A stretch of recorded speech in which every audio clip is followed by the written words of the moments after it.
dibius tetap aja. Masya Allah. Masya Allah. Ya Allah. Saya kan nggak bisa lihat darah kan, langsung pingsan Ya. saya. Jadi adik saya yang pegang gitu, dia pingsan juga. Aduh. Ternyata.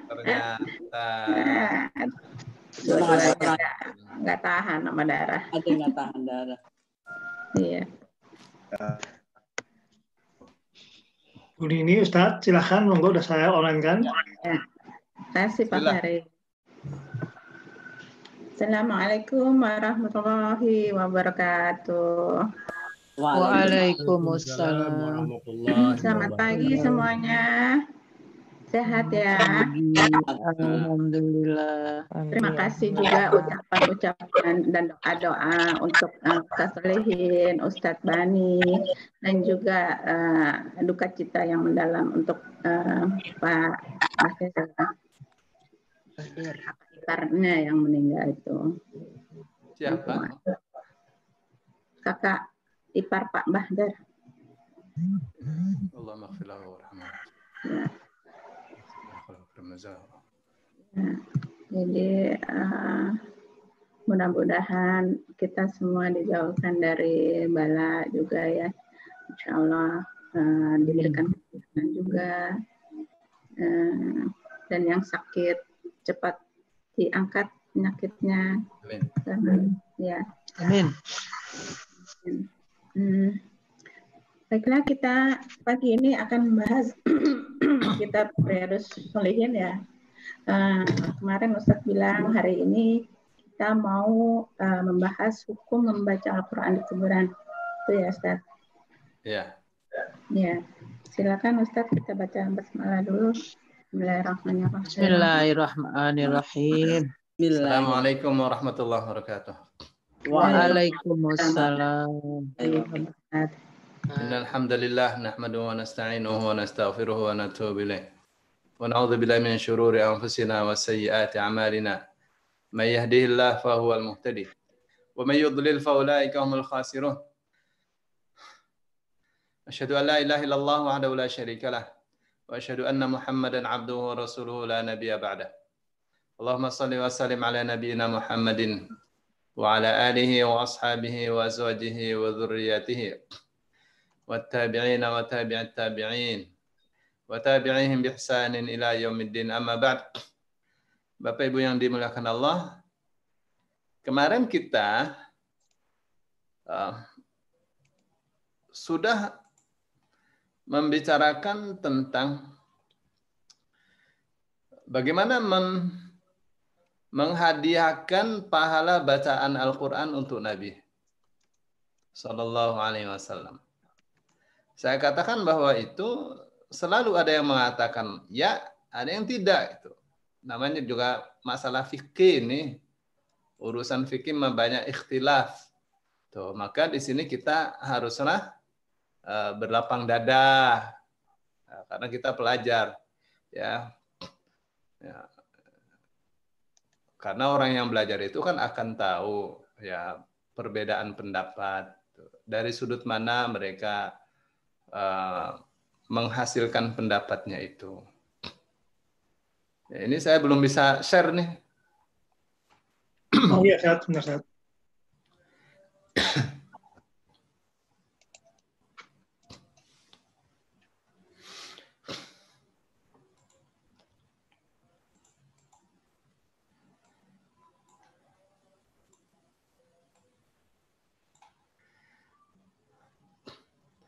Baik, ini dia yang mau kita bahas. Hukmu qiraatil Qur'ani 'alal qubur. Hukum membaca Quran di atas kuburan atau di kuburan ya. Pertama, hiya jaizatun mutlaqan. Dia boleh, mutlak boleh. Artinya nggak pakai syarat, nggak pakai macam-macam. Dan pokoknya dia boleh. Kapan itu bolehnya? Inda dafni. Ketika proses penguburan.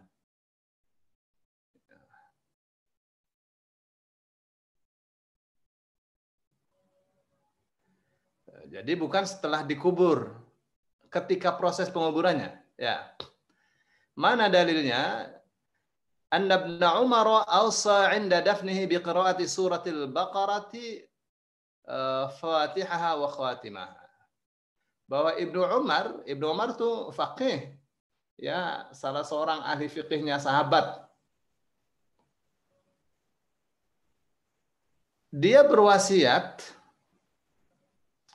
apabila ia dikubur, artinya ketika sedang berlangsung penguburan, dia berwasiat agar dibacakan awal-awal surah Al-Baqarah dan akhir-akhirnya. Ya, biasa sampai walaikumul muflihun. Dari alif lam mim sampai walaikumul muflihun 1 sampai 5 ya. Baru setelah itu 3 ayat atau 2 ayat terakhir surah Al-Baqarah. Ya, dari lillahi ma fis samawati wa ma fil ardh. Baik. Itu ya. Jadi mereka itu dasarnya apa nih? Dasarnya adalah wasiat. Wasiatnya siapa? Wasiatnya Ibnu Umar. Ya, wasiatnya seperti apa? Dia bilang, tolong bacakan saya, bacakan awal surah Al-Baqarah dan akhirnya, awal-awalnya.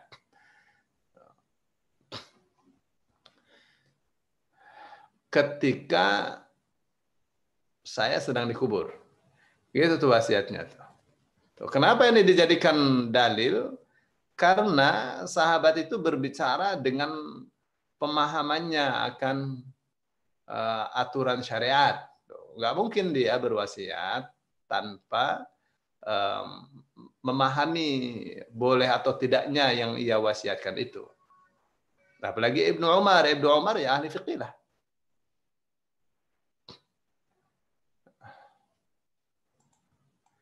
Gitu ya. Itu yang pertama. Terus yang kedua, makruhatun mutlaqan, makruh secara mutlak. Jadi dia tidak mengatakan haram, makruh aja. Kenapa? Li'adami wurudihi bisyar'i. Karena tidak ada berita dari syariat, dari Quran, dari hadis, nggak ada itu. Ya, maksudnya dibolehkannya membaca Al-Quran itu enggak ada. Ya. Wa li'anna as-salata la tajuzu 'inda al-qabri wal qira'atu min as-salat. Dan karena salat di kubur itu tidak boleh. Nah, bacaan Al-Quran itu termasuk sholat. Ini pendapat yang kedua ya. Dia katakan makruh.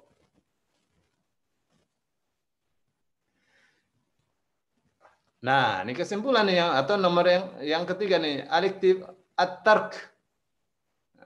Ini sudah berfatwa nih ya. At-tarku, tinggalkan saja. Wal-iktifa bisu'al at-tathbiti lil mayyiti 'inda dafnihi. Ya, dan menganggap cukup dengan mendoakan mayit untuk dia mantap ketika ditanya. Ya. Hatta la yajurru dzalika ila al-ibtida', supaya tidak menyebabkan bid'ah. Ini tulisan semua nih, semuanya nih berhati-hati ya. Nah, itu tuh ya hukumnya membaca Al-Quran di kuburan. Ya. Kalau kita lihat di hadis Rasul Shallallahu Alaihi Wasallam ya, misalnya hadis mengatakan, "Nawwiru buyutakum bis salati wa qiraatil Quran." Ya, terangilah rumah-rumah kalian dengan sholat dan baca Al-Quran. Itu ya. Itu ya.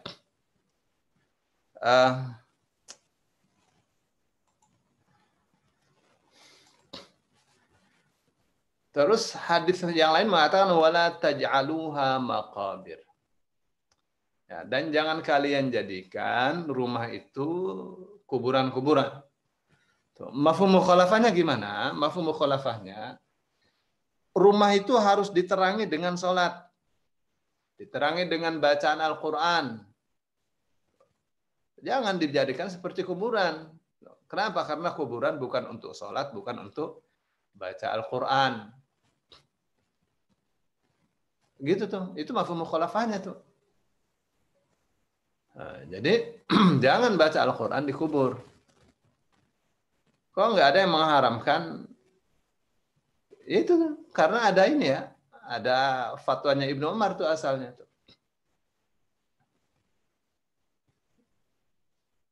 Kalau menurut saya sih ya, karena fatwa atau wasiatnya Ibnu Umar ini ada bertentangan dengan hadis Rasul Shallallahu Alaihi Wasallam, maka kita menangkan hadis Rasul ya atas wasiatnya sahabat Rasul Shallallahu Alaihi Wasallam. Karena kelihatan sekali tampak itu bertentangan. Ya. Terus kita jumpai ya di hadis-hadis Rasul Shallallahu Alaihi Wasallam itu. Tentu sahabat Rasul banyak ya, banyak sekali. Rasul Shallallahu Alaihi Wasallam tentu sering menghadiri proses penguburan sahabat-sahabatnya, apalagi sering perang. Itu tidak dijumpa Rasul Shallallahu Alaihi Wasallam membacakan Al-Quran di kuburan tuh, ya kecuali ketika beliau memberikan tausiah, yang memberikan nasihat. Misalnya hadis yang mengatakan, jadi begitu selesai penguburan, Rasul Shallallahu Alaihi Wasallam itu jadikan ini adalah sebagai momen untuk memberikan pencerahan kepada sahabat-sahabatnya. Apa kata beliau? Apabila Allah hendak mencabut nyawa orang yang beriman, maka Allah akan kirimkan malaikat-malaikat. Ya, mereka membawa kain kafan dari surga dan wangian dari surga. Mereka datang kepada calon jenazah, mereka duduk dari kepala berbaris sampai sejauh mata memandang. Lalu turunlah malaikat Israel. Lalu dia katakan, ya ayyatuhan nafsul mutmainnah, irji'i ila rabbiki radiyatan mardiyah. Wahai jiwa yang tenang, kembalilah kepada Tuhanmu dalam keadaan kamu ridho dan kamu diridhoi. Lalu keluarlah ruh itu, atau dikeluarkanlah ruh itu dengan cara yang sangat halus sekali. Sehalus tetesan air dari mulut kendi. Ya, itu kan halus sekali tuh. Jadi lembut sekali cara keluarnya itu. Lalu dipegang dan semua malaikat-malaikat itu berebut jangan sampai ruh itu berlama-lama di tangan malaikat Israel. Jadi di alam gaibnya itu ya ada kejadian seperti itu. Ya kita tidak lihat. Rasulullah SAW beritakan kepada kita kejadian itu. Nah, di alam nyata dikafani, ya gitu ya. Nah, di alam gaib dikafani juga tuh, dikafani oleh malaikat dari kain surga atau dengan kain dari surga, dikasih wewangian. Gitu ya. Terus setelah itu mereka diangkat, dikawal, ya diangkat dan dikawal ke langit. Sampai langit pertama diketuklah pintunya. Assalamualaikum, waalaikumsalam. Begitu dibuka, ditanya ini siapa, disebutkan namanya. Fulan bin Fulan. Ya, dengan namanya yang indah, dengan namanya yang bagus. Nah, terus semua malaikat mengatakan, ini siapa ini? Aduh, wangi luar biasa. Sampai langit kedua seperti itu juga, sampai di langit ketujuh. Lalu dihadapkan ini oleh malaikat nyawa ini, ruh ini. Dan Allah mengatakan, saya telah meridhoi dia. Kembalikan nyawa dia di kuburnya.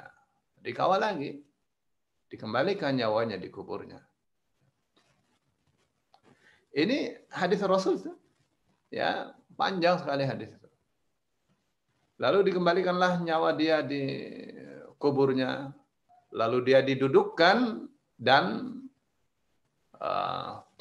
datanglah dua orang malaikat. Ya, bertanya, siapa Tuhanmu, nabimu, agamamu, ditanya.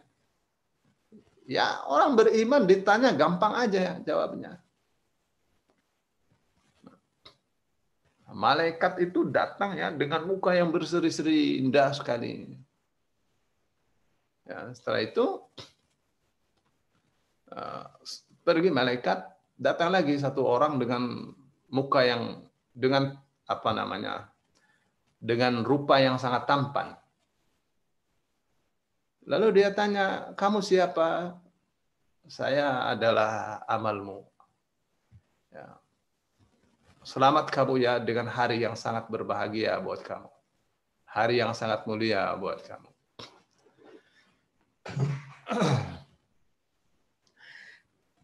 Lalu ditidurkanlah. Ditidurkan dia.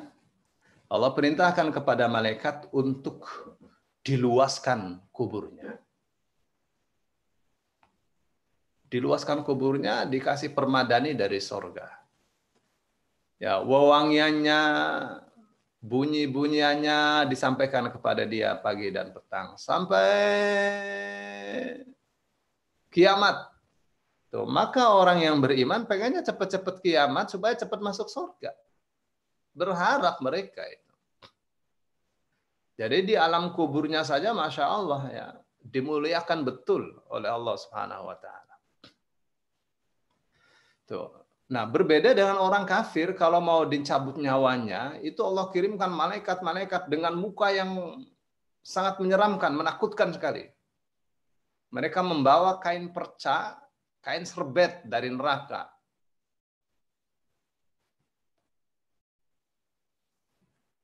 Jadi begitu datang, mereka berbaris dari kepala dia sampai sejauh mata memandang. Terus datang lagi malaikat, udah sholat dulu. Ngaji. Udah. Datang. Berikutnya malaikat. Malaikat ketua, malaikat terakhir. Lalu dia katakan, ya ayyatuhan nafsul khabithah, akhrij nafsaka. Wahai jiwa yang buruk, keluarkanlah nyawamu. Bagaimana ya, orang sedang dalam keadaan lemah, didatangi rupa malaikat yang sangat menakutkan dan dengan perintah yang sangat aneh. Bagaimana orang suruh mengeluarkan nyawanya sendiri? Itu sangat menakutkan. Ya, saat sekarang saja kita mengeluarkan nyawa kita sendiri, nggak bisa kita. Ya, akhirnya dikeluarkan secara paksa itu. Dengan cara yang sangat kasar. Waduh, pasti sakitnya luar biasa. Ya, sakitnya luar biasa. Ya, kalau kita dalam Al-Quran itu ya ada mengatakan kullu nafsin dha'iqatul maut. Ya, setiap jiwa atau setiap nyawa pasti akan merasakan kematian. Ya, nafas itu ruh. Ruh itu pasti akan merasakan kematian. Ada kematian. Apa itu kematian itu? Berpisahnya nyawa dari badan itu. Itu kematian. Sebentar aja.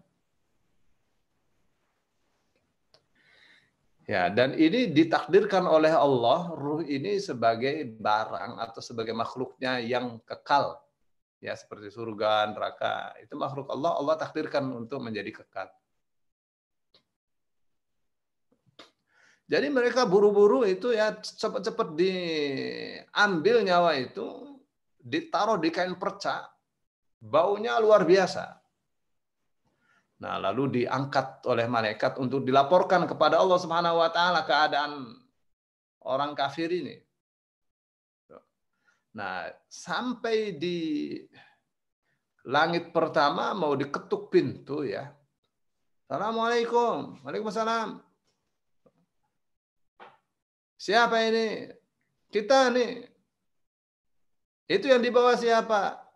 Ya, Fulan bin Fulan dengan namanya yang buruk. Ya, setiap makhluk yang dilewatinya mengatakan, aduh bau, bau, bau. Orang kain dari neraka. Bau luar biasa. Lalu malaikat-malaikat yang menjaga pintu langit itu mengatakan, tidak bisa dibuka. Jadi dilempar itu. Roh itu dilempar. Ya, kalau kita lihat itu ya, maksudnya kalau diukur dari dimensi kita ya. Jadi ini langit pertama yang belum ketahuan tuh jaraknya dari bumi berapa. Ya, berapa miliar tahun cahaya. Jadi ini bumi. Ya, teropong Hubble mengatakan bahwa untuk sementara teropong Hubble bisa menangkap benda langit yang jauhnya 13,7 miliar tahun cahaya.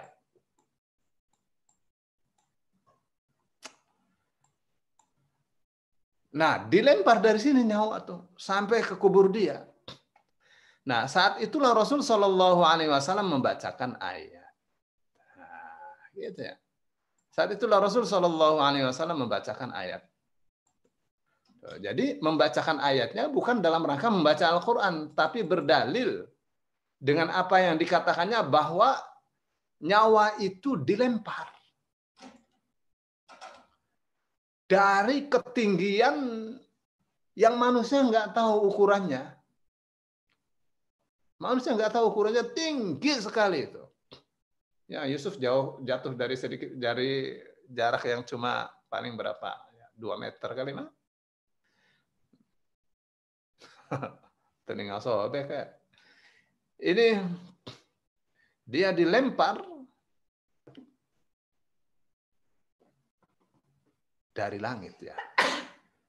Lalu Rasul Shallallahu Alaihi Wasallam membacakan ayat ini.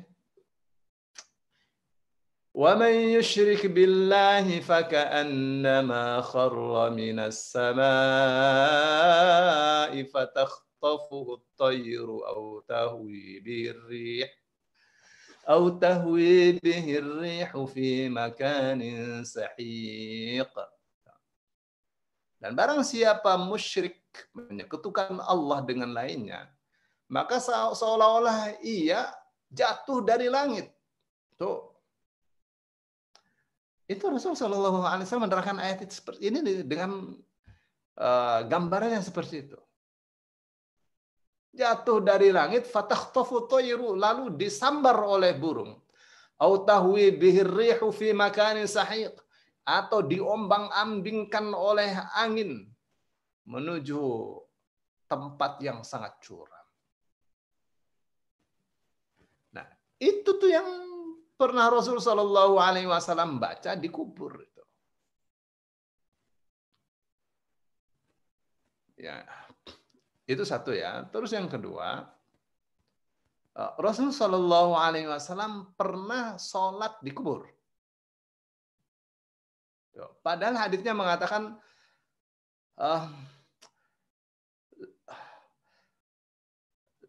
la'anallahu al-yahuda wan nasara ja'alu qubur anbiya'ihim wa sulahaihim masajida.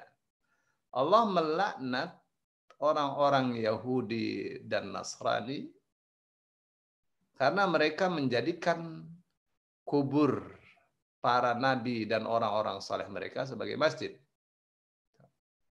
Anak-anak akhirnya kan sholat di situ kan, sholat di masjid atau sholat di gereja, di sinagog, yang itu kuburan asalnya itu. Atau hadis lain mengatakan, la'anallahu al-yahuda wan nasara kanu idza mata fihimus salihuna banau ala qabrihim masajid. Allah melaknat orang-orang Yahudi dan Nasrani. Mereka kalau ada orang-orang soleh yang meninggal, mereka akan bangunkan di atas kuburan itu masjidnya. Jadi gerejanya atau sinagognya itu ada 2 lantai. Lantai yang di bawah basementnya itu kubur.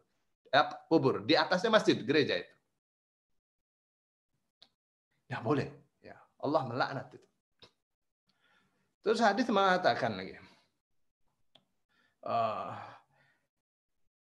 la tajlisu 'alal qubur. Janganlah kalian duduk-duduk di kuburan. Wala tusallu ilaiha, dan jangan sholat di kuburan. Tadi kenapa ya? Kok ada ya hadis mengatakan Rasul Shallallahu Alaihi Wasallam sholat di kuburan? Apa nih yang mau saya terangkan? Yang mau saya terangkan adalah bahwa Rasul Shallallahu Alaihi Wasallam pernah membaca, yang tadi kan 1 ayat Al-Quran, yang ini baca Fatihah. Apa hadisnya menyebutkan baca Fatihah? Tidak. Loh, tapi kok bisa berkesimpulan seperti itu? Ya ini ceritanya. Jadi ceritanya begini. Ada seorang ibu-ibu setiap hari membersihkan masjid. Setiap hari pula Rasul Shallallahu Alaihi Wasallam melihat ibu-ibu itu. Ya, nggak ada yang nyuruh. Tapi dia memang posisikan dirinya untuk membersihkan rumah Allah. Karena bagi dia membersihkan masjid itu sebuah kehormatan.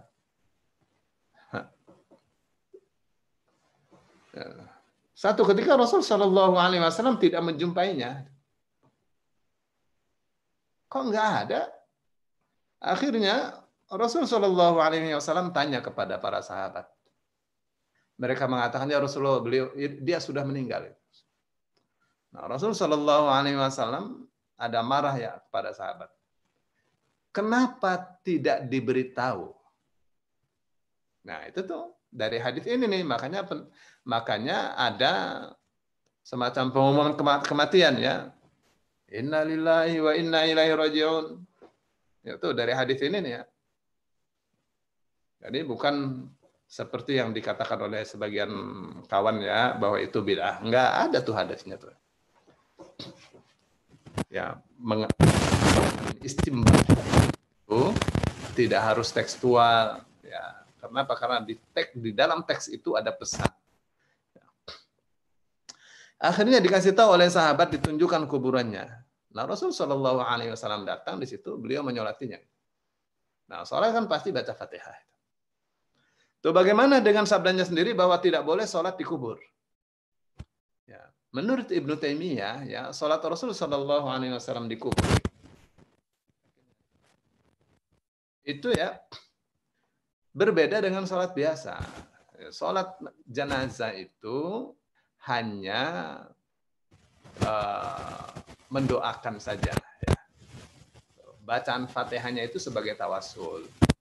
Ya, bacaan sholawat sebagai tawasul. Setelah itu doa. Jadi sholat jenazah itu artinya mendoakan untuk jenazah. Ya, yang dimulai dengan salam, diakhiri dengan dimulai dengan takbir, diakhiri dengan salam. Itu nggak ada ruku, nggak ada sujud. Tuh. Gitu ya. Jadi cuma itu tuh, tidak diketemukan yang lainnya. Ya, atau belum ditemukan. Nah, terus kalau Rasul Shallallahu Alaihi Wasallam ziarah seperti apa? Ya, Rasul Shallallahu Alaihi Wasallam itu paling sering ya ziarah. Biasanya malam, ya malam Sabtu. Dalam sebuah hadis ada ya, di mana Rasul Shallallahu Alaihi Wasallam keluar dari rumah, Aisyah curiga, kok keluar dari rumah mau kemana ini? Ya, padahal ini adalah jatahnya Aisyah. Jadi dibuntuti Rasul Shallallahu Alaihi Wasallam. Rupanya ke Baqi. Ya kan sebentar saja dari rumahnya ke Baqi. Jadi setelah itu Rasul Shallallahu Alaihi Wasallam setelah di Baqi beberapa detik kali ya, akhirnya Rasul kembali lagi ke Aisyah. Nah, melihat Rasul kembali lagi, Aisyah cepat lari gitu. Masuk rumah terus pura-pura tidur. Tapi nafasnya terengah-engah karena Rasulullah tahu gitu. Ya. Terus Rasul katakan, kenapa kamu terengah-engah gitu? Enggak, katanya. Kayak gitu ya. Tapi apa itu yang bisa kita ambil dari hadis itu? Bahwa ziarah kubur Rasul itu sebentar saja. Ya, hanya untuk mendoakan. Seperti apa doanya? Assalamualaikum ya ahlal quburi minal mu'minina wal mu'minat wal muslimina wal muslimat. Wa inna insyaallah bikum lalahiqun. Nas'alullah lana wa lakumul afiyah. Itu tuh. Jadi sederhana sekali. Ya, salam sejahtera wahai penghuni kubur. Yang beriman, yang Islam, yang laki-laki maupun perempuan. Kita insya Allah juga menyusul kalian. Ya, kita minta kepada Allah untuk kita, untuk kalian, agar senantiasa Allah sehatkan kita. Lihat tuh, orang dikubur didoakan biar sehat. Kenapa? Karena ujian itu tidak berhenti dengan kita mati. Ya, katanya dunia itu tempat untuk ujian ya. Di kubur ada ujian, buktinya ada pertanyaan-pertanyaan. Ya. Di kubur ada sakit juga. Orang yang makannya nggak halal itu ya perutnya akan sakit terus. Makanya sejak sekarang mesti berhati-hati. Ya. Setelah alam kubur ada pertanyaan lagi. Ya. Ada ujian lagi. Gitu tuh. Ya. Baik. Itu tentang ziarah kuburnya Rasul Shallallahu Alaihi Wasallam dan apa yang ia baca. Nah, kalau kita kembali ke hadis tadi ya, terangilah rumah kalian dengan sholat dan baca Quran. Hadis lainnya mengatakan, wala taj'aluha maqabir. Jangan kalian jadikan rumah itu seperti kuburan. Kuburan itu bukan untuk sholat, bukan untuk baca Al-Quran. Gitu ya.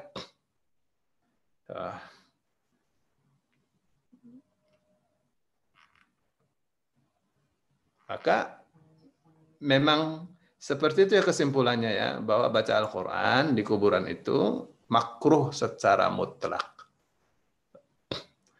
Kok tidak ada yang mengatakan bid'ah di sini? Ya, ya memang mestinya tidak dihukumi bid'ah, dihukumi makruh atau haram ya, nggak boleh. Rasul Shallallahu Alaihi Wasallam itu baca Al-Fatihah dalam rangka tawassul saja. Nah nanti kalau saya ngomong begini nih, ya kita baca Quran yang banyak untuk tawassul. Nah, kalau baca Al-Quran untuk yang banyak untuk tawassul nanti itu akan membuka kemungkinan timbulnya bid'ah yang lebih luas. Yang sudah terjadi ya, sudah terjadi. Dibikin tenda ya untuk apa nih? Untuk baca Al-Quran 7 hari 7 malam. Ya nggak boleh kayak gitu. Ya. Baik. Itu perihal baca Al-Quran di kubur ya. Bapak Ibu yang dimuliakan Allah, sekarang kita kembali pada kajian kita di Riyadhus Shalihin ya. Atau ada pertanyaan dulu? Silakan. Silakan. Ada Ustaz. Nah, itu kan ada yang mau tanya, silakan. Bu Itu Neneng. tadi kaitan dengan bacaan di kuburan. Saya nggak tahu saya udah ada yang tanya atau belum. Kan kalau jenazah sudah dimasukkan ke liang lahat, itu suka ada azan. Itu gimana Ustaz? Ya, itu pertanyaan kemarin Bu ya. Makanya saya nggak ngikutin, mohon maaf. Ya, jadi itu mah jelas ya bid'ah itu. Kan saya katakan ya, jangan alergi dengan kata-kata bid'ah.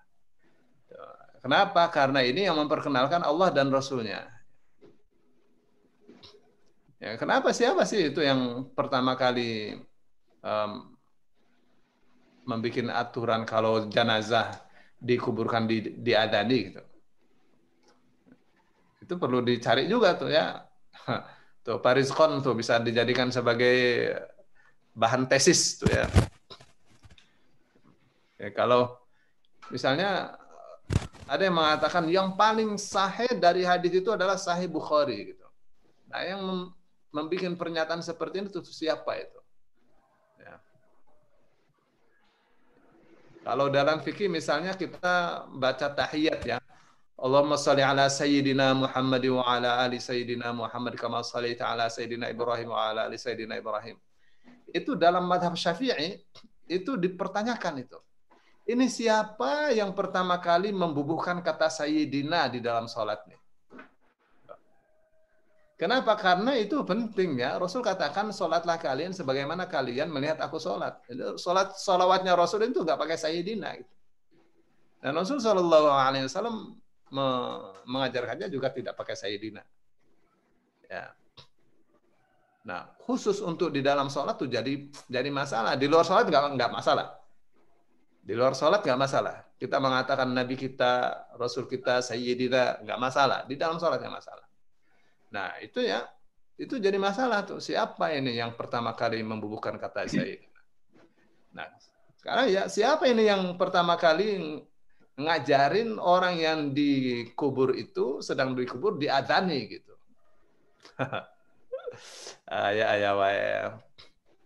Nah, padahal kan adzan kan untuk panggilan untuk sholat. Ya. Jadi kemarin Bu Neneng saya kasih cerita ya, kasih cerita seorang ustadz dari Betawi. Dia tahulah masyarakatnya seperti apa. Ya, namanya masyarakat awam itu memusuhi apa yang asing bagi dia. Jadi dia bilang, mu'alim, itu gimana hukumnya mengadzani orang yang sedang dikubur? Terus dia katakan ada dua kasus ya. Kasus yang pertama orang mati karena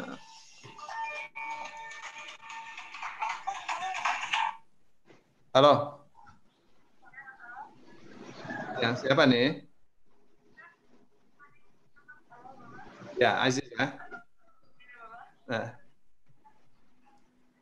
Dia gimana? Lagi ngajar. Ya. Gini ya, weselnya udah sampai kan? Ya, udah. Mestinya udah dong. Kasih tahu dulu. Barang. Ya, Bapak lagi ngajar, ntar dulu. Ya, 1 jam lagi. Halo.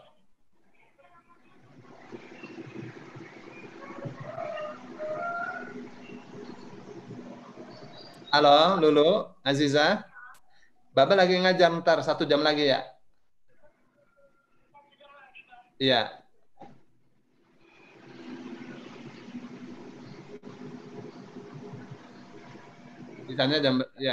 Bisanya jam berapa nanti telepon lagi ya? Ya boleh. Ya. Assalamualaikum.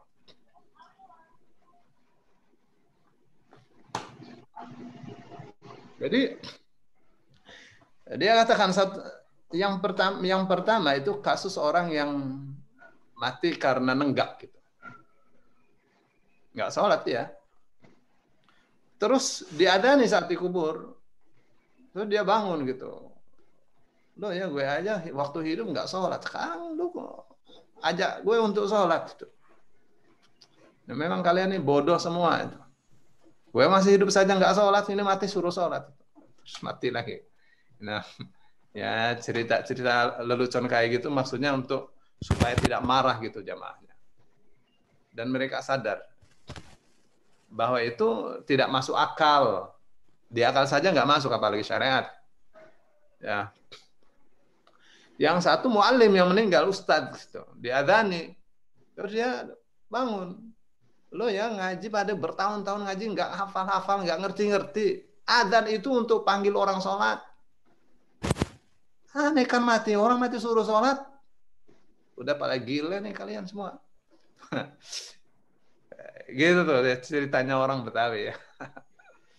Itu ya Bu ya, perihal adzan mengadani orang yang di Syukran Ustaz. Kalau bayi Ustaz, bayi baru lahir? Bayi ada hadisnya ya, meskipun hadisnya itu muttarib. Maksudnya muttarib itu sanadnya tumpang tindih. Hadisnya ada. Apa hadisnya sahih? Hadis nggak sahih. Hadisnya dhaif, muttarib. Nah, apakah karena hadisnya tidak sahih ditinggalkan? Nah, itu yang masalah. Nah, hadisnya nggak sahih. Ya, tapi hadisnya ada gitu. Nah, untuk sandaran hukum, mana yang disebut sandaran hukum? Untuk kita mengatakan sunnah hukumnya tidak boleh. Ya, tidak boleh kita katakan itu. Tapi untuk fadailul amal, fadilahnya amalan itu boleh. Bentar ya, Bu. Halo. Iya, sayang. Salam warahmatullahi. Boleh habis maghrib. Oke. Ya. Salam. Salam. Aduh, terganggu saya. Tadi ngomong apa saya? Ya, adzan ya bayi ya. Jadi apakah kalau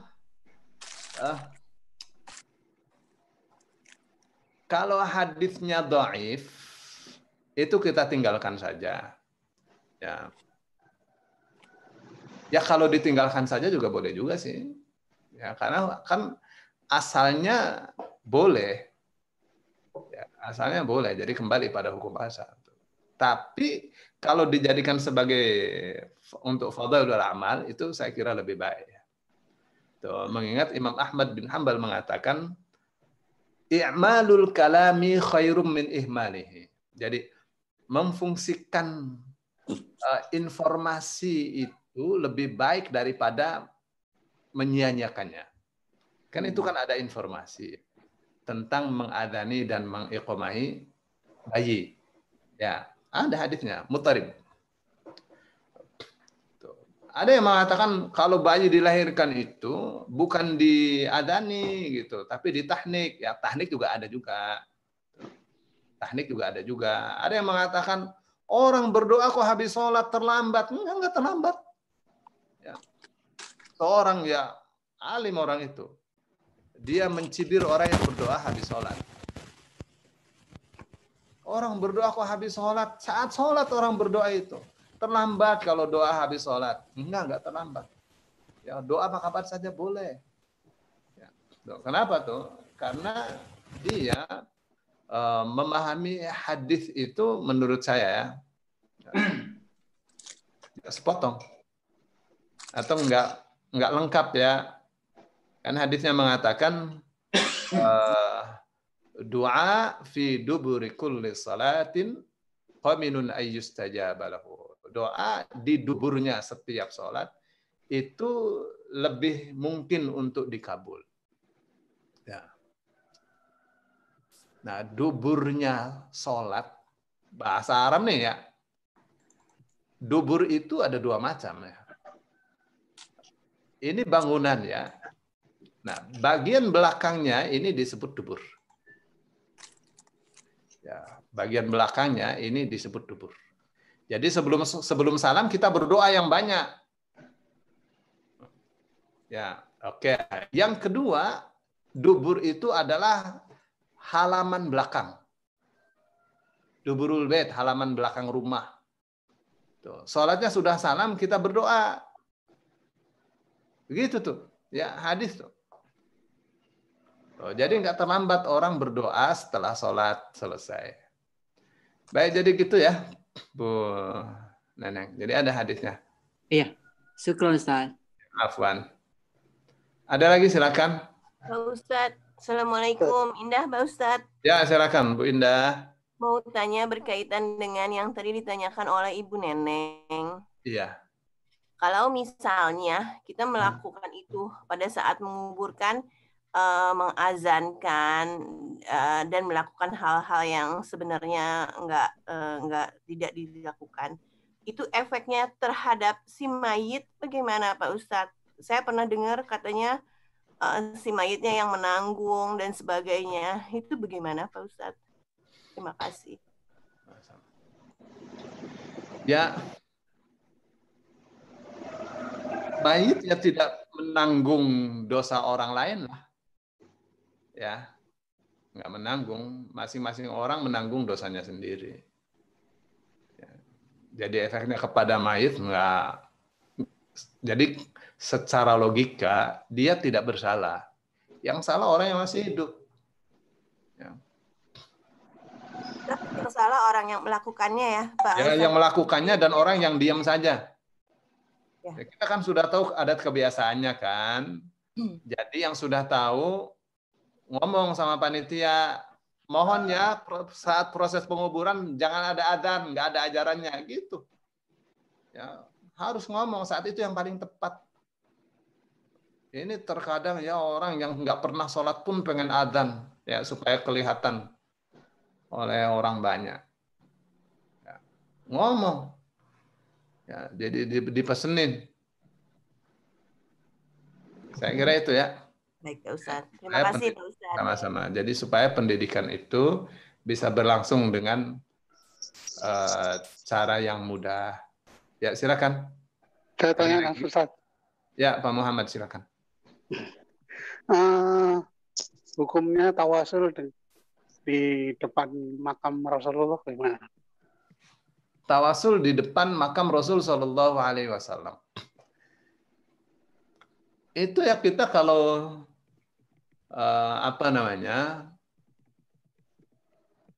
ziarah kubur Rasul Shallallahu Alaihi Wasallam, ya doa saja. Assalamualaikum ya Rasulullah, ya Habiballah. Gitu. Ucapkan salam kepada Rasul Shallallahu Alaihi Wasallam. Rasul akan menjawab salam kita. Gitu Pak. Bagaimana dengan hadis yang mengatakan bahwa meminta syafaat di makam Rasulullah? Ya, nantinya akan mendapat syafaat dari Rasul. Orang yang membaca sholawat akan dikasih syafaat oleh Rasulullah. Orang beriman dikasih syafaat oleh Rasul Shallallahu Alaihi Wasallam. Tapi meminta syafaat di kuburannya nggak ada Pak. Nggak ada dalil, nggak ada hadis. Harus perutnya sakit. Terus. Oke ya. Ya, terima kasih. Sama-sama. Jadi nanti kan biasanya dari kita sholat misalnya di Raudhah ya, terus kan nanti kita keluar, kita geser ke kiri, nanti paling kiri itu kubur Rasul Shallallahu Alaihi Wasallam. Ya. Nah, disitulah kita mengucapkan salam assalamualaikum, assalamualaikum ya Rasulullah, ya Habiballah, jazakallahu anna wa anil muslimina jami'an. Terus ke geser kanan Abu Bakar. Assalamualaikum ya Abu Bakrin. Kasih ucapkan salam saja dan doa. Gitu. Geser lagi ke kanan Umar bin Khattab kan. Terus setelah itu keluar ke Baqi. Gitu deh Pak. Jadi bukan tawasul kepada kubur Rasul Shallallahu Alaihi Wasallam. Ya. Kemarin saya sudah bicara tentang tawasul kan. Mana tawasul yang disyariatkan, mana tawasul yang tidak boleh. Ya kan, Pak? Ya. Ya, saya kira saya sudah bicara panjang lebar tentang tawasul itu ya. Ustadz tanya Ustadz. Silakan Pak Nizum. Biasanya yang biasa kita lihat di waktu pemakaman, selesai dikuburkan, setelah ditimbun, itu ada baca apa namanya apa? Talqin. Mendoakan. Itu bagaimana Ustaz? Apakah kita boleh juga mendoakan gitu kalau dia sudah dikubur seperti itu? Iya, jadi mendoakan itu kapan saja boleh ya. Mendoakan itu kapan saja boleh. Karena kita ziarah kubur kan intinya mendoakan, gitu kan? Kapan saja boleh. Ya, baik di kuburnya maupun tidak di kuburnya. Ya. Yang jadi ikhtilaf itu adalah misalnya kayak membaca tahlil. Ya, tahlilan di situ, gelar-gelar tikar. Tuh. Ada yang mengatakan itu bid'ah, ya Pak? Ya. Dilihat dari apa itu bid'ah? Dilihat dari bahwa amalan seperti itu tidak ada dalilnya. Yang satu ya, ada yang mengatakan itu bukan bid'ah tapi haram. Kenapa? Karena Rasul Shallallahu Alaihi Wasallam melarang. Ada yang mengatakan itu makruh. Karena ternyata Rasul Shallallahu Alaihi Wasallam pernah sholat di kubur, sholat jenazah itu, dan ada bacaan Fatihah pasti. Tuh, jadi dia katakan makruh. Gitu nggak Pak? Dan karena Ibnu Umar dia berwasiat kalau dikubur tolong bacakan saya awal-awal dan akhir-akhir surah Al-Baqarah. Jadi dia kasih kesimpulan makruh bukan haram. Ya. Gitu tuh. Nah, sekarang bagaimana sikap kita? Sikap kita lakukan saja seperti apa yang Rasul Shallallahu Alaihi Wasallam lakukan. Boleh kita sholat jenazah di kuburan. Ya, kapan kita terlambat tidak menyolatinya, orangnya sudah dikubur, boleh di situ kita melakukannya, mengikuti Rasul Shallallahu Alaihi Wasallam. Gitu ya Pak ya? Ya, makasih Ustaz. Sama-sama. Ada lagi? Ustaz. Salam warahmatullah. Silakan Pak Joni. Ya, tanya nih Ustaz. Yang tadi juga ditanyakan sama Pak Mungkin bahwa setelah habis dikubur, kebanyakan yang ikut kubur juga atau ustaznya membacakan surat Yasin. Dan tadi saya bilang kalau kita tahu, kita larang atau nggak boleh. Nah itu kan agak susah, Ustaz. Kita mengerti, udah paham. Jadi harus gimana sikap kita itu, Ustaz? Itu Ustaz. Assalamualaikum. Assalamualaikum. Ya, kalau kita ini tahu siapa keluarganya, ya keluarganya kita ajak rundingan. Bu, nanti saat proses penguburannya jangan diadani nih, tidak ada ajarannya, nggak boleh. Ya, adzan itu untuk panggilan sholat. Atau Pak, ya gitu. Mana panitianya? Di briefing. Tuh. Terus keluarganya mesti dikasih pemahaman juga. Tuh. Tolong jangan ditahlilin ya, jangan dibacain Al-Quran gitu. Itu bukan ajaran Rasul Shallallahu Alaihi Wasallam. Ya, agama ini ada yang bikin aturan. Siapa? Allah yang bikin aturan. Ya. Yang menyampaikannya adalah Rasul Shallallahu Alaihi Wasallam. Nah, kita ini jangan bikin susah. Ya. Orang sudah meninggal dibacain Quran 7 hari 7 malam. Ya enggak begitu Islam. Gitu ya. Jadi di briefing Pak Joni. Iya, jadi istilahnya kita juga mungkin nggak berani karena udah menjadi adat, istiadat bahwa harus satu kampung Ustaz melakukan hal itu, Ustaz gitu. Nah, ya paling bagus di awal ya. Paling bagus di awal kita briefing keluarganya. Apakah keluarganya sudah kasih tugas kepada panitia untuk membacakan Yasin segala gitu. Itu tuh ya. Kan biasanya kan ada yang dijadikan sebagai pimpinannya kan, nanti baca Yasin segala, gitu tuh. Keluarganya yang di briefing supaya dibatalkan saja tuh rencana seperti itu. Nah, jadi kasih pencegahan. Nah, kalau sudah terjadi itu paling susah. Jangan baca Quran, jangan baca Quran, itu paling susah, pasti akan ribut. Ya ini Pak Joni ini Wahabi nih. Ya, jadi nggak sedap kejadiannya ya. Saya kira itu deh. Iya, makasih Ustaz. Assalamualaikum. Salam warahmatullahi wabarakatuh. Silakan. Siapa? Pak Redmi apa Bu Redmi? Ya, jadi kita pelan-pelannya bicara ini ya, pelan-pelan.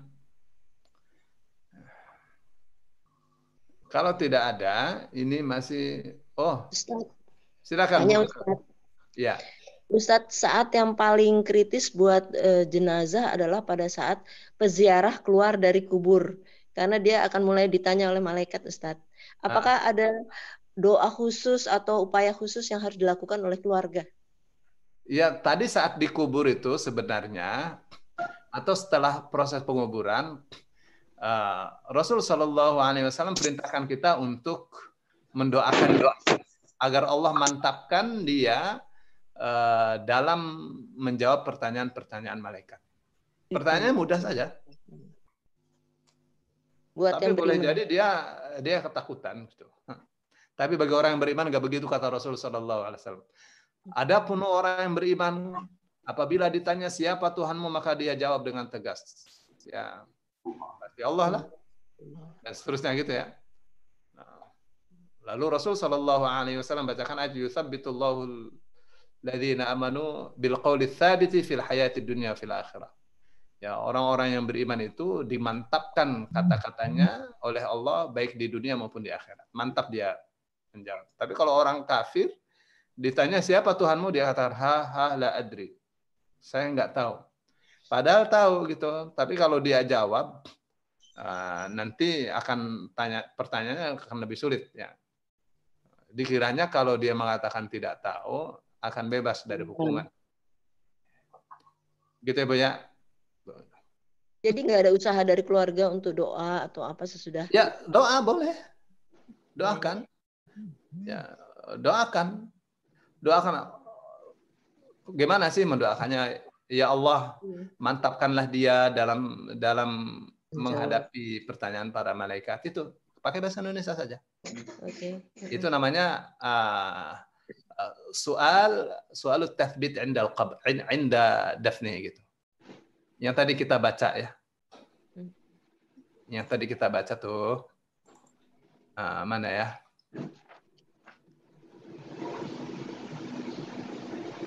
Ini Bu. Al-iktifa bi su'al tathbit lil mayyit 'inda dafnihi. Ya, cukup untuk mendoakan mayit agar dia mantap dalam menjawab. Kapan itu? Saat dikubur. Ya Bu ya. Saya kira itu deh. Syukran Ustaz. Ya Ustaz. Ustaz. Ustaz tanya dong. Bu Endang silakan. Ya, itu kalau begitu berarti setelah habis kubur itu kan ada biasanya dibacain talqin di situ Pak Ustadz untuk memantapkan si mayit itu tadi dalam menjawab pertanyaan. Boleh nggak itu Pak Ustadz? Bagaimana hukumnya? Itu yang pertama.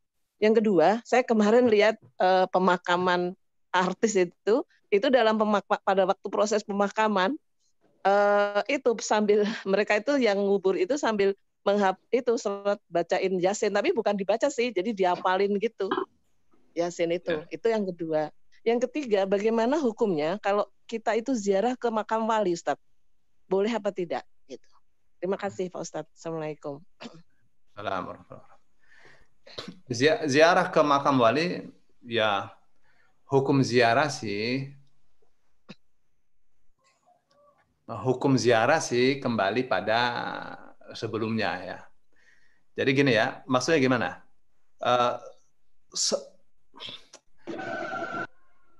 Sebelum ada larangan, jadi gini, saya harus katakan gimana ya? Proses hukum tentang ziarah nih Bu ya. Kita lihat teksnya ya. Teksnya itu larangan ziarah. Itu yang pertama ya. Terus yang kedua perintah. Perintah ziarah. Ziarah kubur ya. Oke. Nah, perintah setelah larangan itu menunjukkan boleh.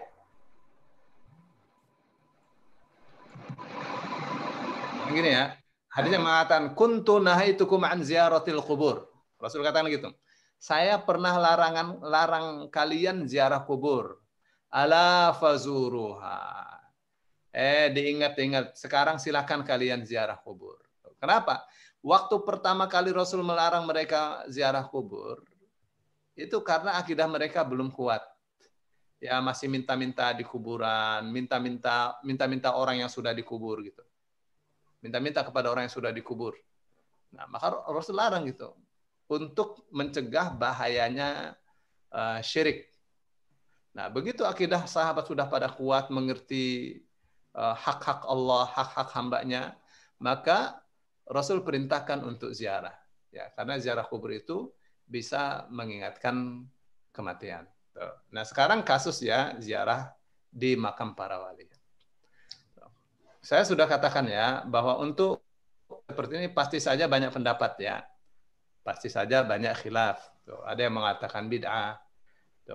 Mereka berdalil jangan kalian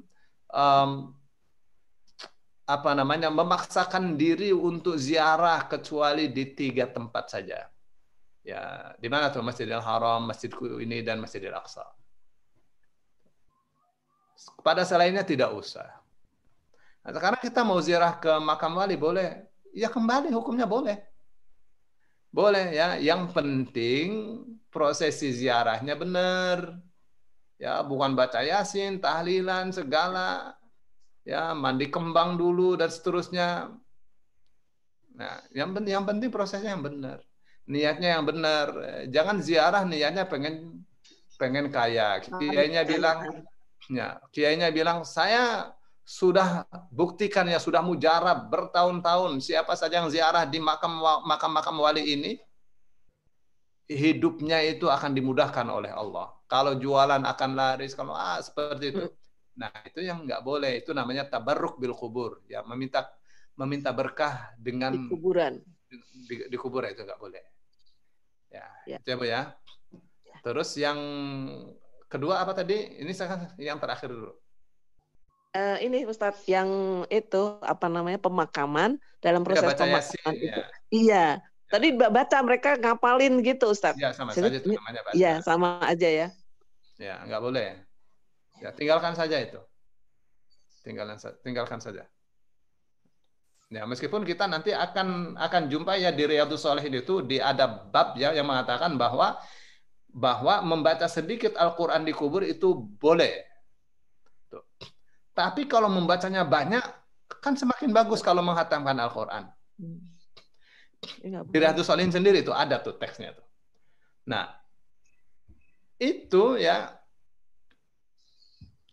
kalau dicari di manuskripnya atau dia katakan di dalam di mana yang saya dapatkan tuh.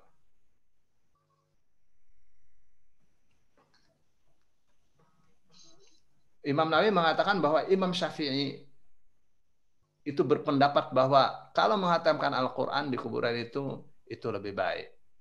Dicek di kitabnya Imam Syafi'i nggak ada. Ya. Dan pasti itu bukan tulisannya Imam Nawawi. Ada yang menyelipkan. Ya, saya curiga aja. Kalau dulu ya orang mungkin tidak kritis. Kalau kita masih kritis lah. Ya, ada yang diselip-selipkan itu. Ya, itu tidak amanah ilmiah. Tuh. Imam Nawawi kan yang nulis Imam Nawawi. Pasti Imam Nawawi ahli hadis lah. Gitu ya untuk baca Yasin tuh janganlah. Ya. Terus yang pertama tadi apa Bu? Talqin Pak Ustadz. Jadi untuk Talqin. memantapkan si mayit tadi sebelum bubar itu biasanya ada salah satu Ustadz yang baca talqin di situ. Iya. Memang ada ya athar. Memang ada athar. mereka mengatakan setelah penguburan selesai, mintakanlah kemantapan jawaban kepada Allah buat orang yang dikubur ini, karena dia sekarang sedang ditanya. Terus dia tanya, kalau ditanya siapa Tuhanmu gampang jawabnya Allah. Ditanya siapa Rasulmu Muhammad, apa agamamu Islam, tuh asalnya tuh. Maka ada teksnya nanti ya di Riyadhus Shalihin ya. Bukan di Bulughul Maram kita akan dapatkan itu. Ya, di Bulughul Maram tuh akan dapatkan kita. Nanti setelah sholat selesai, nanti di Bulughul Maram kita akan dapatkan teks seperti itu ya. Tuh, ini yang banyak kawan-kawan tidak tahu. Banyak kawan-kawan tidak tahu. Wah, ini gimana gitu. Bukan. Nah, betul.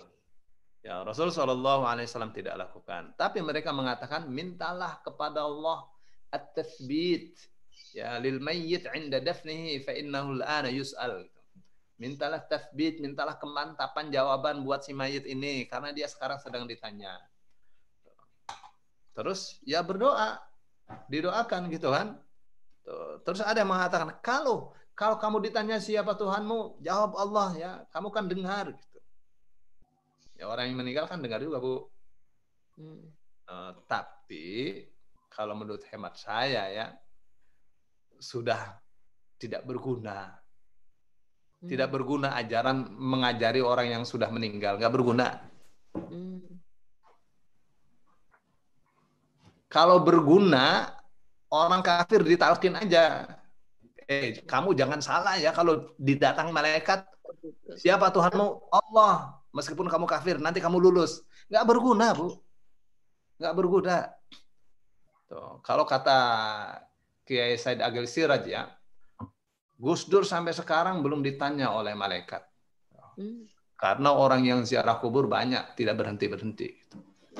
Kan ditanya kalau tidak ada orang. Ya memang malaikat bisa dikibulin begitu ya. Ya, jadi kalau orangnya itu beriman, dia pasti akan menjawab dengan jawaban yang mantap. Kenapa? Karena Al-Qur'annya mengatakan demikian. Jadi tanpa harus ditalqin. Ngomong-ngomong, apa sih talqin itu? Talqin itu adalah mengajari kata per kata. Makanya Rasul mengatakan, laqinu mautakum la ilaha illallah. Ajarilah kata per kata mauta kalian, orang yang hendak meninggal. La ilaha illallah. Gitu. Jadi mengajarinya kata per kata yang hanya bisa dilakukan kepada orang yang masih hidup. Gitu. Jadi talqin itu tidak bisa dilakukan kepada orang yang sudah meninggal. Apa katanya? Fa innahu man kana akhir kalamihi la ilaha illallah dakhala jannah. Karena siapa yang akhir katanya la ilaha illallah pasti masuk surga. Jadi talqin itu untuk orang yang hendak meninggal. Diajari kata per kata. Kalau sudah mengucapkan la ilaha illallah, jangan diajak bicara lagi. Kalau dia mengatakan, saya pengen minum, nih haus, kasih minum. Ajari lagi la ilaha illallah. Sudah mengucapkan la ilaha illallah, jangan diajak bicara lagi. Dicabut nyawanya, akhir kata dia la ilaha illallah. Sudah ditalqin. Kalau mentalkini orang yang sudah meninggal, mah ya salah. Ya. Istilahnya yang salah. Istilahnya yang salah. Kalau ta'lim mungkin ya mengajari. Kalau talqin itu hanya kepada orang yang masih hidup. Ngajari kata per kata, kayak kita ngajarin anak-anak bicara. Itu talqin. Nah, apa namanya? Istilahnya yang salah. Itu namanya ta'lim, mengajari orang yang sudah meninggal. Nggak ada guna. Kalau orang beriman bagaimana? Doakan saja. Doa itu berguna. Ya, di dalam Al-Quran itu ya ada disebutkan. Ya, dalam surah Ibrahim ayat 27. Yuthabbitullahu alladhina amanu bil qawli tsabiti fil hayati dunya wa fil akhirah. Yuthabbitullahu, Allah memberikan kemantapan alladzina amanu kepada orang-orang yang beriman bil qawli tsabiti dengan kata-kata yang sabit, yang mantap Ini ayatnya nih ya. Dalam surah Ibrahim ayat 27. Dengan kata-kata yang sabit, yang mantap fil hayatid dunya, dalam kehidupan dunia, wa fil akhirah, dan di akhirat. Gitu, Bu. Jadi ditanya apa saja orang beriman mah jawab. Mantap jawabannya ya. Mantap ya, insyaallah ya Ustaz. Otomatis ya, insyaallah. Baik. Ada Terima lagi? kasih Pak Ustaz. Salam warahmatullah. Ya Pak, tadi ya yang saya telah sampaikan bahwa setelah meninggalkan kubur 7 langkah, malaikat baru datang. Sedangkan tadi bahwa Habib tadi itu bahwa Nusyur belum ditanya karena banyak yang mengunjungin gitu. Nah, itu apakah memang ada hadisnya bahwa 7 langkah baru malaikat mendatangkan mayit itu? Maka bisa.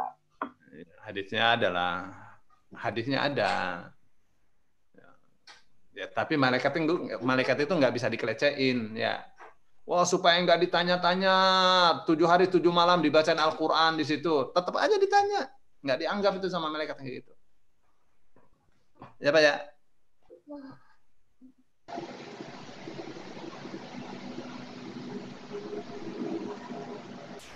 Jadi istilahnya memang langkah itu apa memang hadis itu ada atau memang hanya hadisnya ada. Ya, hadisnya ada. Saya sudah katakan ya, hukum itu berlaku untuk kasus-kasus normal. Itu kasus normal. Kasus yang tidak normal dikunjungi 7 hari 7 malam, sengaja setahun dikunjungi. Memang manusia mau kunjungi kuburan terus. Gitu. Ya, nah, pasti ada saat kosongnya. Satu ya. Terus yang kedua tidak benar kayak gitu. Terima kasih Ustaz. Sama ngakal ngelecehin malaikat ya. Ya memang malaikat nggak cerdas. Memang Allah bodoh juga. Baik. Tadi ada yang mau tanya, silakan. Ya. Insya Allah kita besok akan kembali lagi bahasan kita di larangan melakukan bid'ah ya. Insya Allah.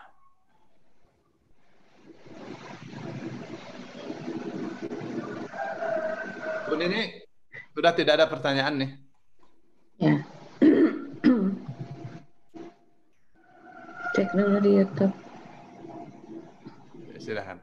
Ada pertanyaan saya, Ustaz, belum dijawab. Apa itu? Itu di teks. Ya, sebentar dulu ya.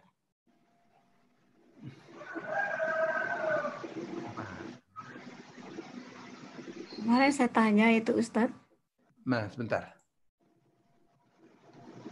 Terkait meninggal hari Jumat, apakah husnul khotimah dan masuk surga? Ya, sebenarnya gini ya, husnudzon itu penting. Kalau orang beriman itu ya kita berharap mudah-mudahan saja itu Ustaz. Namanya husnul khotimah. Meskipun sudah meninggal orangnya, itu harapan kita ya. Ya, kalau pertanyaan seperti itu, kalau yang meninggal orang kafir bagaimana? Apakah husnul khotimah? Ya. Memang ada hadis ya tentang itu ya.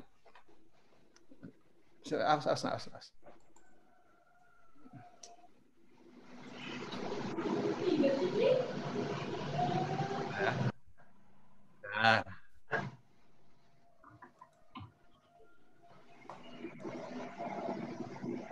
Saya nggak hafal hadisnya.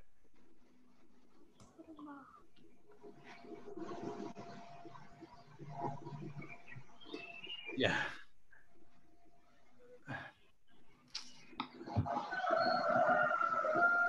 Saya akan bukakan hadisnya, Bu ya. Saya sudah jawab sebenarnya kemarin ya tentang itu ya.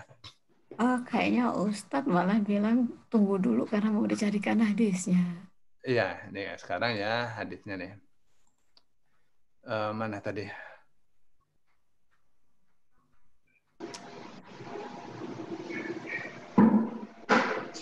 Baik, sekarang tentang wafat hari Jumat ya.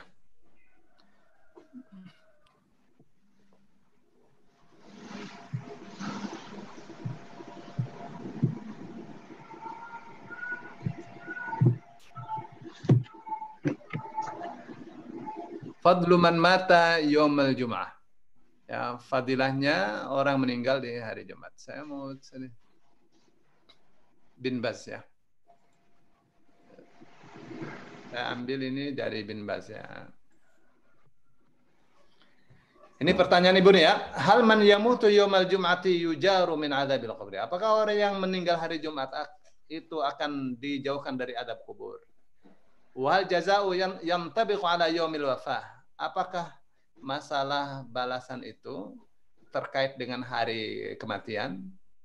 Am ala yaumid dafn, atau terkait dengan hari ketika dikubur? Apa katanya? Jawabnya Bin Baz. Sebentar, saya mau tanya. Ibu pada kenal Bin Baz nggak nih? Bin Baz itu ulama besar Saudi ya. Buta Bu orangnya. Ya sejak umur 18 tahun kalau tidak salah beliau buta itu. Nah, itu ya kitab Fathul Bari yang tebal itu footnote-nya oleh Bin Baz. Ahli hadis. Baik, apa kata Bin Baz? Al-haditsu fi hadza dha'ifah. Hadis-hadis tentang ini lemah. Al-hadits fil mauti yaumal jum'ah aw man mata yaumal jum'ah dakhala al-jannah wa wuqiya an-nara kulluha dha'ifah ghairu sahihah. Ya, hadis-hadis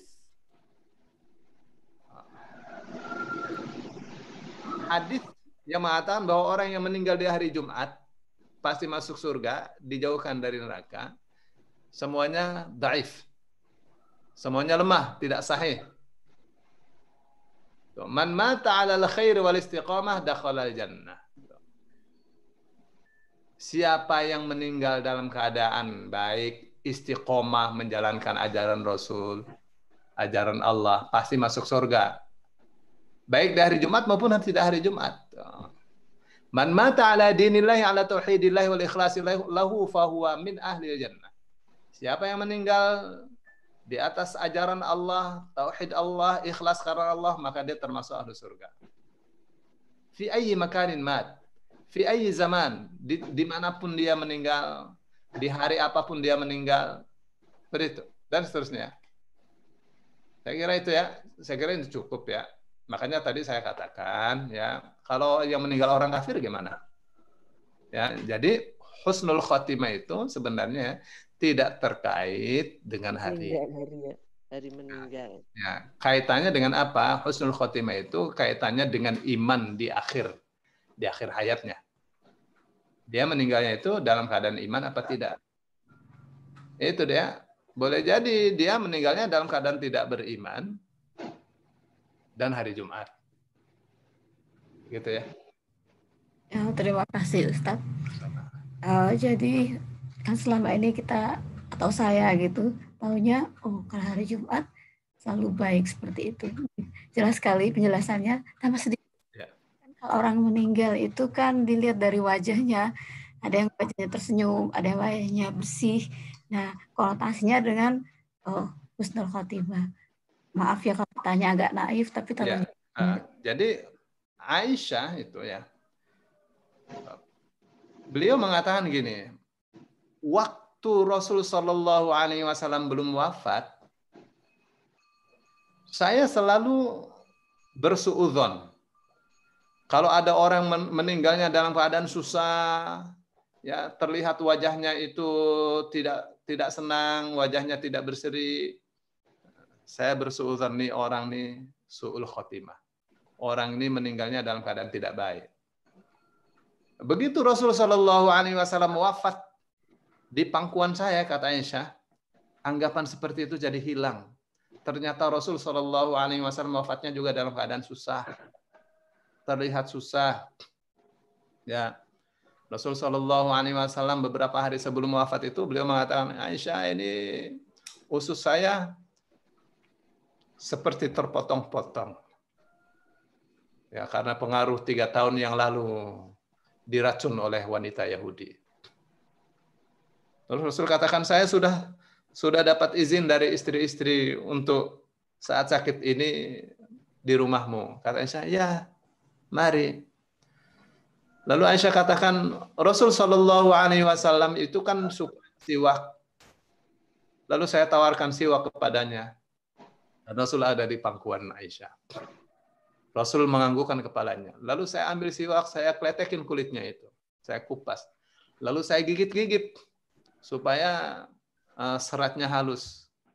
Lalu saya siwakkan itu di gigi Rasul Shallallahu Alaihi Wasallam. Itulah yang Aisyah katakan, liurku bercampur atau menyatu dengan liur Rasul Shallallahu Alaihi Wasallam. Ya, betapa mulianya. Terus Rasul Shallallahu Alaihi Wasallam minta dihadirkan bejana berisi air dingin. Lalu tangannya dimasukkan, lalu diusapkan ke mukanya. Rasul mengatakan, La ilaha illallah, innalil mauti sakarat. La ilaha illallah, sesungguhnya dalam kematian itu memang ada sakaratnya. Nah, ini ungkapan bahwa memang perasaannya nggak menentu, sakit luar biasa. Itu akhir kata Rasul Shallallahu Alaihi Wasallam itu. Tuh, maka Aisyah setelah itu mengatakan, begitu Rasul Shallallahu Alaihi Wasallam wafat di pangkuanku, maka saya tidak lagi berpendapat bahwa orang yang kelihatan mukanya muram saat meninggal itu dalam keadaan tidak husnul khotimah. Nah, dokter-dokter bicara ya, banyak orang-orang kafir meninggal seperti tersenyum.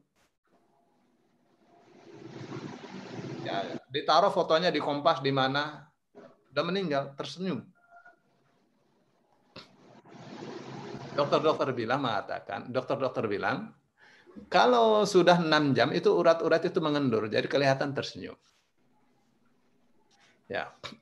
Sebaliknya ya, kasus Habib An-Najjar yang dicincang oleh masyarakatnya di Antokia ya. Karena dia mengatakan, Inni amantu bi rabbikum fasma'un, sesungguhnya aku beriman kepada Tuhan kalian, dengarkan saya ini kepala suku, taati saya. Ikuti utusan-utusan Allah yang berdakwah tidak minta bayaran dan mereka memperoleh hidayah. Dicincang. Seperti apa rasanya orang dicincang? Pasti sakit sekali. Nah, pasti sakit sekali. Ya, mungkin kelihatan mukanya sedang teriak, gitu gak? Nah, tapi di balik itu yang kita tidak tahu. Yang tampak oleh mata kita sih susah dia matinya, orang dicincang kok. Tapi di balik itu Allah mengatakan, qila dukhulil jannah. Qala ya laita qaumi ya'lamun. Ya'lamuna bima ghafara li rabbi waj'alani minal mukramin. Gitu. Begitu dia dicincang, begitu dia mati, Allah mengatakan, masuklah kamu ke dalam surga. Terus dianya yang sudah syahid nih mengatakan, ya laita qaumi ya'lamun, andaikan kaumku mengetahui bima ghafara li rabbi, akan sebab yang Tuhanku mengampuniku. Nanda tuh mengatakan, aku beriman kepada Tuhan. Ya. Wa ja'alani minal mukramin, dan telah menjadikanku termasuk orang-orang yang dimuliakan. Nah, itu yang kejadian di balik alam kita. Yang kita tidak tahu, di dalam Al-Quran. Meninggalnya kelihatan susah, tapi di balik itu kita tidak melihatnya. Ya Bu ya? Saya kira. Syukron, Ustaz. Saya kira cukup ya ilustrasinya. Baik. Bu ini udah jam 9. Iya. Biasanya orang tuh kalau pas kajian subuh nih luar biasa pertanyaannya. Hari Sabtu soalnya. Iya, hari Sabtu. Tapi kan kita nanti akan ketemu lagi jam 8. Ustaz, bagian yang jam 1 tetap? Saya boleh, jam pertama, jam kedua, jam ketiga boleh, terserah. Saya dalam keadaan luas. Baik, ya. Kalau misalnya Ustadz Bani mau yang kedua, yang ketiga boleh, atau Ustadz Bayu. Saya ikuti mereka. Baik. Ya Ustaz, syukran. Apa? Baiklah.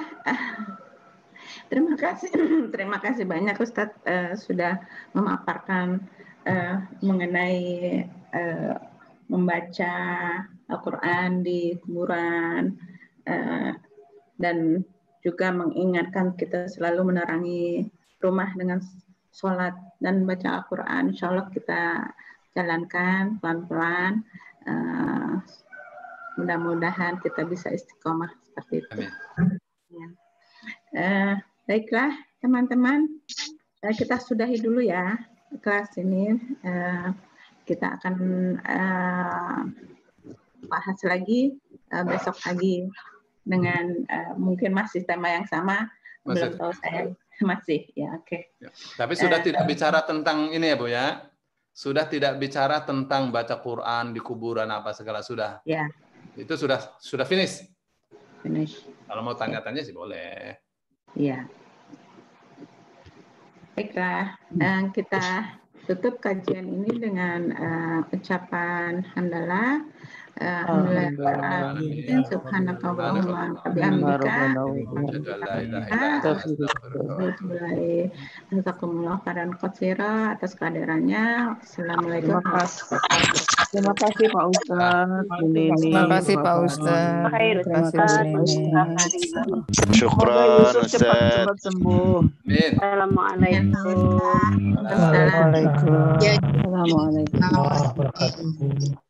Assalamualaikum.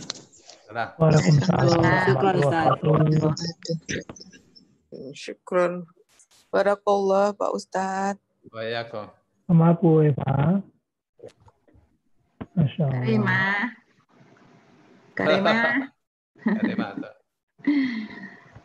Bang Yusuf nakal ya? Apa temen yang nakal?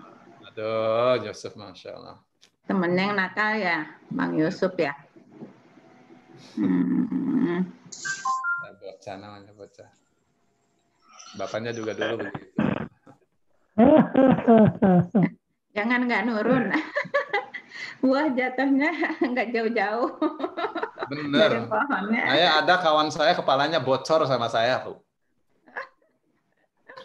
Ya. Dia ngejar saya kan. Dia ngejar saya, lempar saya pakai bata gitu, nggak kena. Terus dia kejar saya kena dikejar. Ya. Saya kan pinter gulat, kepalanya bocor, Bu. Saya gecek. Aduh, kalau ingat Masya Allah. Halo Ustadz ya. Ya. Iya.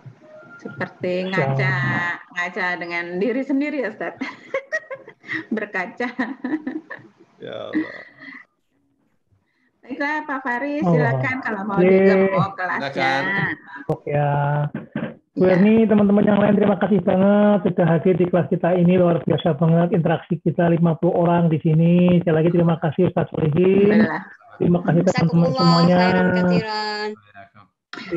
Saya semua ada satu pengumuman Pak Faris. Iya gimana Bu? Satu pengumuman yang ingin saya sampaikan berdasarkan rangkuman saya sampai kemarin itu kita sudah menerima wakaf untuk pembelian mushaf Al-Quran dari para jemaah dengan total 23.100.000 sekian gitu.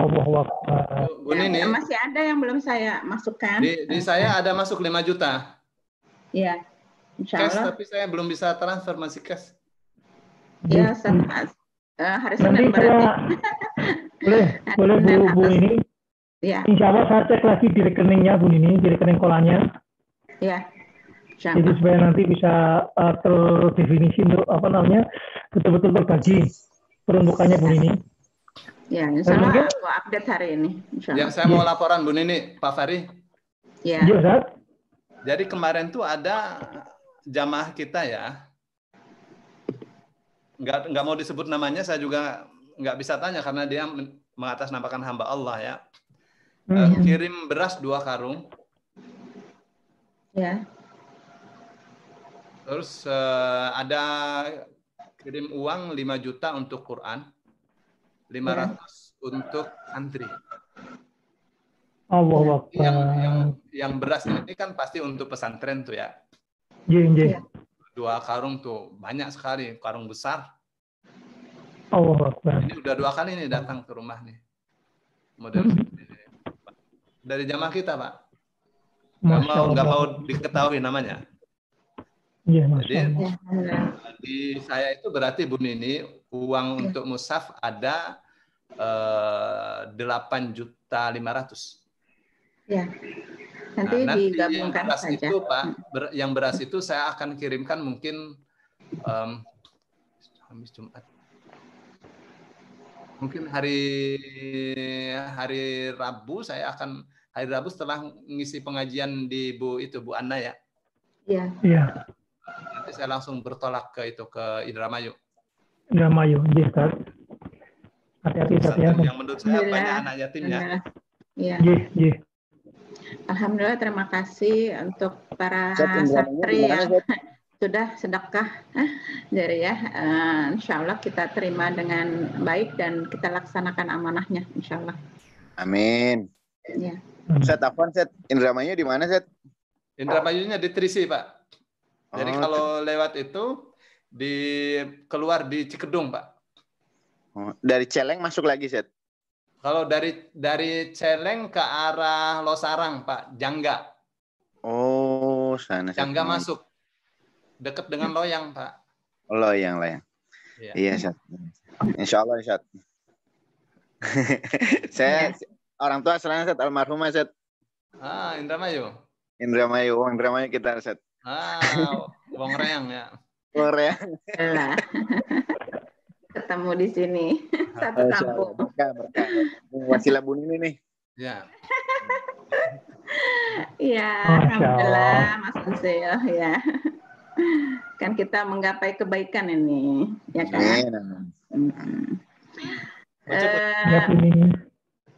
Pak Haris. Mana itu bukunya coba, Masya Allah, nak. Oh, ya Allah. Ada senyum nggak? Ya. Kupingnya tak kayak Bluetooth. Padahal kuping Bluetoothnya. Coba saya karena. Amin. Makasih. Ya. Mari, satu lagi nih. Ya. Teman-teman yang hadir di kelas, yang belum masuk di dalam grup ngaji virtual Granada, monggo silakan japri saya, ya kan? Oh iya Bu, iya. Kita kajiannya nggak cuma pagi ini gitu, banyak sekali kita bisa syiar gitu, termasuk juga menerjemah Al-Quran untuk dewasa dan juga anak-anak remaja gitu. Iya Bu, ya Masya Allah. Ya. Ini saya ada yang baru sini, Bu Erni, ini saya kenal. Bu Erni, Assalamualaikum. Dari Semarang ini. Galaxy M10 saya nggak kenal. Joy, Galaxy M10 siapa ya? Haki Nazli, itu saya nggak kenal tuh. Nurul Hidayah juga. Silakan masuk di grup. Nanti kita banyak info-info di situ. Insya Allah, ya. Baik, Bu Nini, kita gembok aja. Kita gembok, insya Allah jam 8 nanti kita ada kajian menerjemah Quran. Kajiannya Granada Persembahan Indonesia untuk Dunia. Nanti saya diskusikan dengan Mas Bani dan Mas Bayu. Yang mana siapa-siapa yang mau duluan. Saya siap jam berapa aja, Bu Nini? Baik, San. Ya, mereka saja maunya jam berapa? Ya. Ya. Oke. Bu Nini, terima kasih, syukran dari pemakasuhan. Saya kunci Ustaz ya. Teman-teman tak kunci teman-teman. Ya, assalamualaikum warahmatullahi wabarakatuh. Waalaikumsalam warahmatullahi wabarakatuh.